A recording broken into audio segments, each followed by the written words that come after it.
Kali ini kita akan membahas novel Law part terakhir yang telah terbit di One Piece Magazine volume 6. Untuk volume selanjutnya, mungkin teman-teman akan membutuhkan waktu lebih lama dalam menunggunya. Dan apabila teman-teman berpikir, bukankah pembahasan pada video ini telah dibahas pada channel lainnya beberapa bulan yang lalu? Ya, benar. Channel lain mungkin memang telah membahas inti dari cerita novel Law yang ini. Tetapi pada channel ini berbeda. Jika teman-teman tertarik untuk mengikuti cerita novel Law secara detail, bahkan setiap dialog sekalipun, teman-teman bisa menonton dari part 1 sampai part 9 yang telah Mimin publikasikan.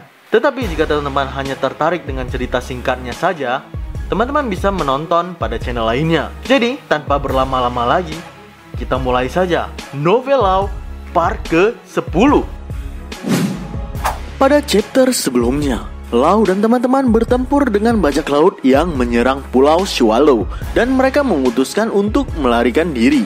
Setelah melarikan diri, kami kembali ke kota. Kami semua mandi untuk menenangkan saraf dan mengganti pakaian kotor kami. Wolf segera datang, lalu kami semua berkumpul di ruang makan. Pertama kami menjelaskan kepada Wolf apa yang terjadi ketika dia tidak sadarkan diri. Tetapi ruangan itu terasa menekan. Ada banyak yang harus kami diskusikan. Tetapi entah karena syok atau lelah, tidak ada yang mencoba bertanya apapun. Aku mengacaukan banyak hal. Wolf adalah orang pertama yang memulai percakapan. Wajahnya tampak muram, sementara dia tahu dia harus menjelaskan situasinya. Sepertinya dia kesulitan menemukan kata-kata itu. Tuan Zhang, siapa mereka? Apa hubunganmu dengan Baka?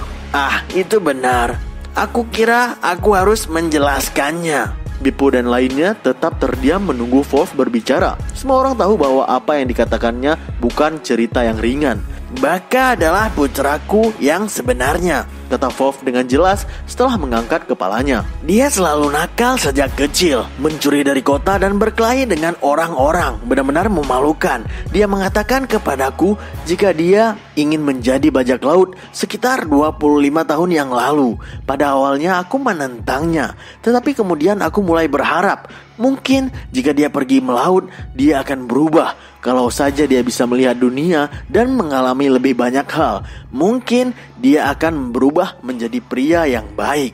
Tidak butuh lama sebelum aku menyadari bahwa harapan itu tidak pernah terjadi. Aku pun pergi melaut bersamanya sebagai anggota krunya. Aku pikir dia membutuhkan seseorang untuk mengawasinya. Dan aku juga melihat dengan mata kepala sendiri penemuan-penemuan langka yang ada di laut. Wolf berhenti menyerup teh. Aku tahu betapa sulitnya bagi Wolf untuk mencoba memberitahu orang lain tentang masa lalu kelamnya. Jadi aku tidak terburu-buru, aku menunggu dengan tenang untuk memulai ceritanya lagi. Sebenarnya perjalanan itu tidak mengubah Baka menjadi lebih baik. Sebagai gantinya, ia tumbuh semakin rusak di dunia bajak laut yang keras. Dia menjadi seseorang pria yang tidak perlu berpikir ketika menyakiti orang lain ataupun mencuri. Lalu dia makan buah deru-derunomi dan ditakdirkan untuk tidak pernah lepas dari kekejamannya itu. Buah dero-dero, jadi dia benar-benar pengguna buah iblis yang kuat. Itu dia. Setelah dia memakan buahnya, dia memperbanyak kru bajak lautnya. Dan hadiahnya juga semakin meningkat. Hingga akhirnya dia cukup kuat untuk menghadapi Grand Line. Dan kegilaannya semakin besar. Pernah sebelumnya dia datang ke Pulau Swallow untuk menyerang kota dan mencuri barang-barang kami. Pada saat itulah aku meninggalkan kru dan menjadi seorang pertapa dan fokus pada penemuanku. Setelah mendengarkan cerita Wolf, aku menyadari sesuatu. Kau tinggal di tepi pulau sebagai semacam hukuman, bukan? Wolf tidak bisa menjawabku, tapi kesunyian itu cukup menjawab pertanyaanku. Kau memberitahu kami ketika pertama kali kami pergi ke kota kesenangan, bagaimana kota itu hampir musnah. Kau berarti mengetahui serangan Baka sebelumnya, bukan? Aku akan melawannya, kataku kepada Wolf dengan tatapan keras. Aku tidak tahu apa yang kau pikirkan atau apa yang ingin kau lakukan, tetapi aku telah memutuskan apa yang ingin aku lakukan. Aku ingin kembali ke kota bersama Sachi, Penguin, dan Beppu dan mengalahkan Baka. Ini adalah satu-satunya kesempatanmu untuk menyelamatkan penduduk kota dan membersihkan hati nuranimu yang ternoda. Apakah aku salah, Tuan Zhang? 10-20 detik berlalu. Wolf diam ketika dia menatap tanah. Lalu dia tiba-tiba berdiri dan berjalan ke arahku, mengulurkan tangan kanannya dan menyentuh bagian atas kepalaku. Jangan memandang rendah aku. Aku tidak akan melarikan diri. Tidak peduli apa yang kau katakan. Aku hanya memiliki sedikit keraguan. Kau benar. Satu-satunya yang dapat membersihkan dosa-dosaku adalah aku sendiri.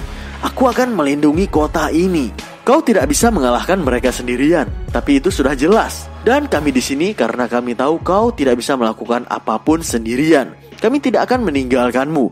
Kami akan mengalahkan Baka beserta krunya dan menyelamatkan kota. Sesederhana itu, Tuan Zhang. Kami bukan anak-anak lagi. Kami bukan hanya beberapa anak nakal yang bersembunyi di belakang punggungmu lagi. Sekarang giliran kami. Kami akan melindungi apa yang penting bagimu. Denganmu, itulah persahabatan. Wolf mendengus, tapi kemudian senyum kecil melintas di bibirnya. Suasana rumah sehari-hari sudah kembali. Pak Tua, ada beberapa hal yang perlu kita ketahui sebelum kita bertarung. Sebagai permulaan, apa sebenarnya buah dero-dero yang dimakan Baka? Tidak peduli bagaimana kami memutuskan untuk bertarung. Jika kami tidak mengalahkan Baka, tidak mungkin kami dapat memulihkan kedamaian di kota. Jadi kami perlu tahu persis kekuatan apa yang kami hadapi. Mereka menyebut penggunanya sebagai manusia yang mencair. Baka bisa mengubah bentuk tubuhnya menjadi cairan. Tidak bisa disentuh dengan serangan normal. Aku paham. Itu sebabnya seranganku tidak berefek kepadanya sebelumnya. Jelas bahwa pipa timah tidak akan memberikan pengaruh apapun terhadap cairan. Ada satu hal lagi. Dia bisa mengendalikan orang lain dengan cahaya yang ditembakkan dari matanya. Cahaya apakah itu? Apakah itu semacam hipnotis? Penjelasan yang lebih baik adalah cahaya itu akan mengikis hati orang. Kau mengatakan warga kota menyerangmu, bukan? Apakah Baka menggunakan cahaya itu sebelumnya? Dia melakukannya, kami berhasil mengelak. Tetapi semua penduduk kota terkena cahaya itu. Itu adalah cahaya korosif. Itulah yang digunakan Baka untuk merusak hati orang-orang dan mengendalikan mereka. Skenario terburuk, dia bisa mengatakan kepada seseorang untuk mati, dan mereka akan mengarahkan pisau ke dada mereka sendiri dan menusuknya. Buah iblis yang sempurna untuk orang gila. Dia hanya memikirkan penduduk kota sekarang sebagai boneka yang bisa dia kendalikan menggunakan cahayanya itu. Itu sebabnya kita harus menghentikannya secepat mungkin. Maksudmu sebelum dia meninggalkan kota? Tidak, dia hanya di sini untuk beristirahat sebelum kembali ke Grand Line. Masalahnya adalah penduduk kota. Di bawah kekuatan buah iblisnya hanya memiliki 24 jam untuk hidup. Hati yang dikorosi buah dero-dero bukan hanya metaforis. Orang-orang yang terkena dampak akan benar-benar berkarat dalam 24 jam. Jika itu terjadi, kita kalah. Bagaimana kita menghilangkan efek buahnya? Kau harus membuat Baka pingsan sepenuhnya. Tapi aku berpikir itu tidak mungkin. Kau harus melawannya dengan niat penuh untuk membunuhnya. Wolf sedikit cemberut saat berbicara. Jelas walaupun bajak laut itu kejam, dia tetap adalah anak dari Wolf. Sudah 4 jam telah berlalu sejak pertarungan sehingga tersisa hanya 20 jam. Kita harus kembali ke kota dan berurusan dengan para penduduk kota, serta mengalahkan Baka pada waktu itu. Beppo, Penguin, dan Sachi bingung dengan situasinya. Pantas, apapun yang kau katakan, kehidupan warga kota ada di tangan kita. Aku hampir lupa tentang itu. Itu akan berhasil. Kalian semua bersiap-siap. Kita akan pergi ke bengkelku. Kita mendapatkan ide untuk melawan si Baka. Setelah kami membuat persiapan dasar, kami naik kereta dengan Wolf di belakang kemudi menuju labnya. Bahaya di kota kesenangan membebaniku, tetapi aku juga sedikit bersemangat. Aku belum pernah melihat lab Wolf sebelumnya, dan aku pernah bertanya sekali dulu. Aku bertanya apakah aku bisa ke sana, tetapi Wolf selalu memberikan kata tidak. Akhirnya, aku bisa melihat hal nomor satu yang dibanggakan Wolf. Banyak penemuannya, dan aku bersemangat untuk itu. Hanya kurang dari 10 menit untuk sampai ke lab. Tapi tidak ada bangunan yang terlihat ketika kami tiba. Hanya tanah kosong yang luas. Tetapi ketika aku hendak bertanya, Wolf dengan cepat pergi ke tengah-tengah. Terkubur di tanah sebuah pintu besi. Pria tua itu mengeluarkan kunci dan membuka pintu dengan keras. "Wow, seperti pangkalan rahasia," kata Beppo dengan bersemangat. Aku melihat pesawat dan mobil kecil yang tampak menarik. Kolam diisi dengan semacam cairan pemupuk. Aku melihat termos, gelas kimia, dan silinder untuk eksperimen ilmiah. Ada beberapa kapak senjata dan pedang setengah jadi. Itu adalah bengkel penemuan Wolf. Aku melihat dengan kagum pada pemandangan di depanku. Jika situasinya berbeda, aku akan memintanya untuk menunjukkan kepadaku bagaimana masing-masing barang ini bekerja. "Hei Pak Tua, kau benar-benar penemu ya?" Sachi tidak bisa menyembunyikan keterkejutannya. Tentu saja, jika hal ini mengejutkanmu, tunggu saja apa yang ingin aku tunjukkan kepada kalian di depan sana. Kalian pasti membutuhkannya untuk mengalahkan Baka. Wolf pergi ke sebuah kotak dan ada satu pedang di dalamnya. Ketika dia mengeluarkannya, aku bisa melihat pedang yang dibuat dengan baik. Aku ingin melihat lebih banyak penemuannya, tetapi aku tahu tujuan kita kesini untuk sesuatu yang lain. Kami segera bergegas mengejar Wolf. Kami menuruni tangga, berderik ke sebuah ruangan gelap. Baunya seperti bau air laut. Apakah kita dekat dengan laut? Aku menyalakan lampu, kata Wolf sambil membalik saklar lampu. Apakah ini gua? Ruangan ini tidak seperti sebelumnya. Kami berdiri di tengah pasir dan batu. Ini adalah gua yang bahkan penduduk kota tidak tahu. Dan apa yang ingin aku tunjukkan kepada kalian adalah itu. Kami menoleh ke tempat Wolf menunjuk. Apa yang kami lihat adalah itu luar biasa. Itu adalah kapal besar berwarna kuning. Sebuah kapal logam mengapung di atas air. Apakah itu juga salah satu penemuan Wolf? Tunggu, ini bukan kapal. Hei Tuan Jangs, apakah ini? Yap, aku yakin kau sudah tahu. Tapi ini juga karya pikiran si jenius inventor Wolf, kapal selam Hanumaru yang tidak terkalahkan. Itu nama yang mengerikan, teriak kami semua sekaligus. Terlepas dari namanya yang buruk, benda ini luar biasa. Kapal selam berwarna kuning itu mengeluarkan perasaan kuat di depan kami. Masuk ke dalam. Sungguh? Penguin merespon dengan gugup. Tentu saja, ini adalah senjata rahasia yang kalian butuhkan untuk mengalahkan Baka. Wolf menjelaskan dengan angkuh. Tanpa terlalu memikirkannya, kami masuk ke dalam kapal selam itu. Wah, aku tidak bisa menahan perasaanku. Ini tidak hanya terlihat mengesankan. Di dalam ruang kontrol ada panel kontrol besar dan ratusan tombol. Kami juga bisa tahu jika kami ada di dalam hal yang nyata. Beppo dan lainnya duduk di kursi dan memandang keluar jendela sambil berkata, "Wow, ini keren." Jadi bagaimana? Apa kalian mengerti kehebatanku sekarang? Sudahlah, kau bilang kapal selam ini adalah kunci untuk mengalahkan Arthur Baka. Bagaimana kita melawannya di darat jika kita berada di laut? Saat aku menyatakan keraguanku, Wolf mengeluarkan suara keras. "Jangan remehkan kekuatan benda ini, Lau. Duduk saja." Wolf duduk di kursi kendali, memeriksa beberapa panel dan menyalakan mesin. Air memasuki tangki utama. Suara keras yang tajam menusuk telinga kami saat bergema di sekitar gua. Itu seperti suara gelas menggiling kaca. Kami semua berusaha menghalangi suara itu dan menutup kuping kami. Tapi itu adalah suara yang kami ingat. Itu adalah suara yang kami dengar dari jauh-jauh hari 3 tahun yang lalu.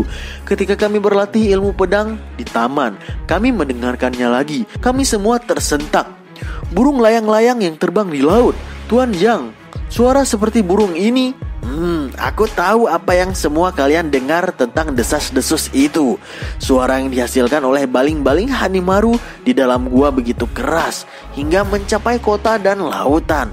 Itu burung layang-layang terbang. Begitu ya. Legenda itu hanyalah Wolf yang menggunakan kapal selam untuk uji coba. Baiklah, sistem menyala dan itu berwarna hijau. Kita akan berangkat. Dengan dentuman keras, kapal selam itu tenggelam. "Wow, ini benar-benar bergerak," kata penguin dengan sedikit terkejut. Kami memandangi lautan dari jendela kapal selam. Di dalam air biru yang jernih berenang banyak ikan. Itu adalah pertama kalinya aku melihat di bawah air. Sangat indah. Aku hampir mengatakan itu dengan keras. Karena aku adalah pengguna buah iblis, aku tidak bisa berenang lagi. Jadi ini adalah pemandangan yang aku syukuri dalam hidupku. Tetapi dengan penemuan lelaki tua itu, aku dapat melihat ikan berwarna-warni yang berenang di laut. Aku kira dia benar-benar layak mendapatkan gelar penemu jenius. Kapal selam ini menghentikan turunannya dan mulai bergerak maju dengan kecepatan yang gila. Wah, ini keren. Benda ini sangat cepat. Sachi dan penguin terdengar senang ketika menyaksikan pemandangan yang berubah. Aku merasa seperti bagian dari kapal selam, bergerak dengan kecepatan yang luar biasa. Dengan benda ini kita berada di kota kesenangan dalam waktu yang singkat. Tapi, hei Tuan Zhang, apa yang harus kita lakukan dengan ini? Wolf tidak menjawab, dia hanya tertawa ketika mengemudikan kapal selam. Hampir sampai, tidak ada apapun di radar. Kuil tempat Baka berada tepat di atas kita. Apa gunanya ini? Kita perlu bertarung di darat, bukan? Tidak peduli apa yang harus kita lalui untuk menyelamatkan penduduk kota. Tidak. Kita tidak akan mendarat. Tidak perlu. Hanumaru terbuat dari logam terkuat di dunia. Benda ini dilengkapi dengan alat untuk menghancurkan batu yang paling sulit, bahkan gunung sekalipun. Tunggu. Apa maksudmu? Jangan bilang kau akan... Kencangkan sabuk pengaman kalian. Kita akan langsung menerobos tanah. Hah? Kau bercanda? Kami menerobos masuk ke dalam kuil. Percayalah padaku. Tidak mungkin, teriak yang lain. Aku juga tidak percaya. Ini jelas bukan hal ujian ketahanan.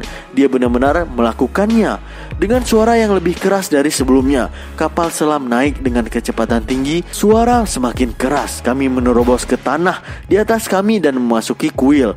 Apa-apaan itu? Dari mana benda itu datang? Sial, seseorang, beritahu kapten. Aku bisa mendengar para bajak laut itu panik. Jika aku berada di posisi mereka, aku juga ragu bisa bereaksi dengan tenang. Baik, kita membuat situasi menjadi cukup menarik. Aku tidak bisa menahan tawaku. Jangan menghalangiku.